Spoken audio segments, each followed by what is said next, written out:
북한은 왜 안 망할까? 여러분은 한 번쯤 이런 생각을 해봤을 겁니다. 저 나라는 도대체 왜 안 망하지?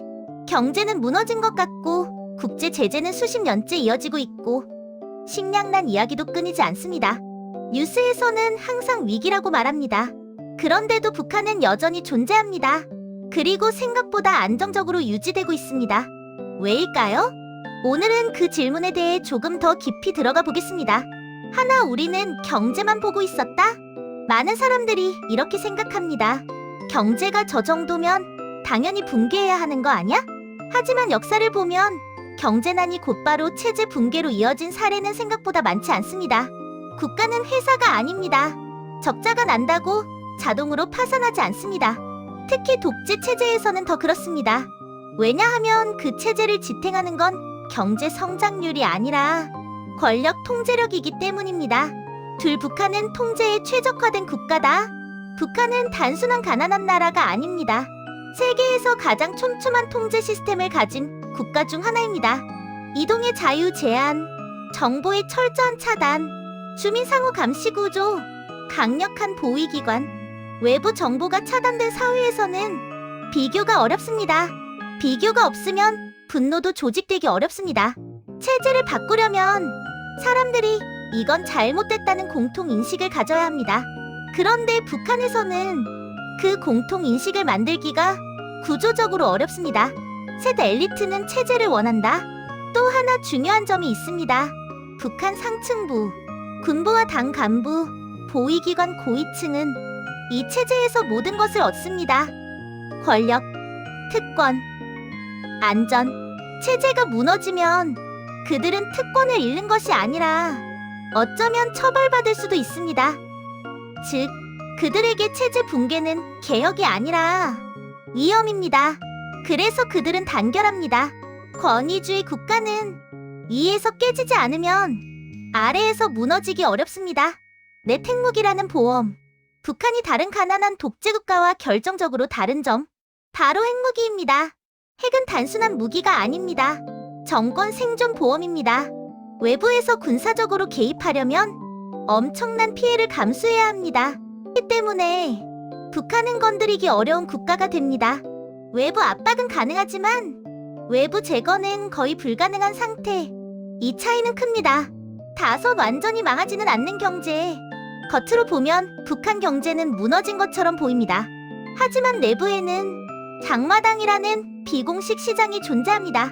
국가 배급이 멈춘 자리를 시장 활동이 채웠습니다. 주민들은 스스로 생존 방식을 만들어냈고 이 비공식 경제가 체제를 역설적으로 지탱하고 있습니다. 완전히 굶주리는 사회는 폭발합니다. 하지만 간신히 먹고 사는 사회는 오래 버팁니다. 북한은 지금 그 상태에 가깝습니다. 여섯 중국이라는 완충 장치. 북한이 완전히 고립된 나라는 아닙니다. 중국은 북한의 급격한 붕괴를 원하지 않습니다. 왜냐하면 대규모 난민 유입, 한반도 불안정, 미군 북상 가능성, 이 모든 것이 중국에게 부담이기 때문입니다.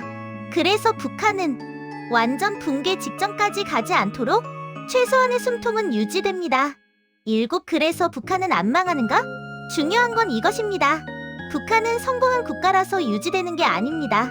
붕괴를 막는 구조를 가지고 있기 때문에 유지됩니다. 강력한 내부 통제, 엘리트의 이해관계 일치, 핵무기, 외부 완충 세력, 최소한의 시장 경제. 이 조합은 생각보다 강력합니다. 8. 그렇다면 영원할까? 아니요. 어떤 체제도 영원하지 않습니다. 다만 문제는 언제와 어떻게입니다. 역사를 보면 권위주의 체제는 겉으로는 단단해 보이다가 어느 순간 갑자기 무너집니다. 소련도 그랬습니다. 하지만 그 순간이 내일일지, 10년 뒤일지, 30년 뒤일지는 아무도 모릅니다. 우리가 자주 착각하는 거? 우리는 자유사회에 살기 때문에 저 정도면 당연히 무너져야 한다고 생각합니다. 하지만 자유는 자동으로 생기지 않습니다. 그리고 체제 붕괴는 도덕적 당위로 일어나지 않습니다. 권력 구조가 깨질 때 일어납니다.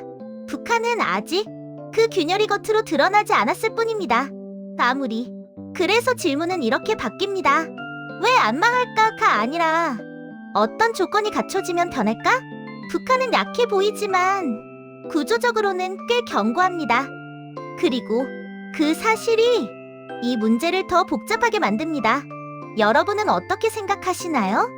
북한은 점진적으로 변할까요? 아니면 어느 날 갑자기 무너질까요? 지금까지 별거 없는 별지식이었습니다. 재밌었다면 좋아요.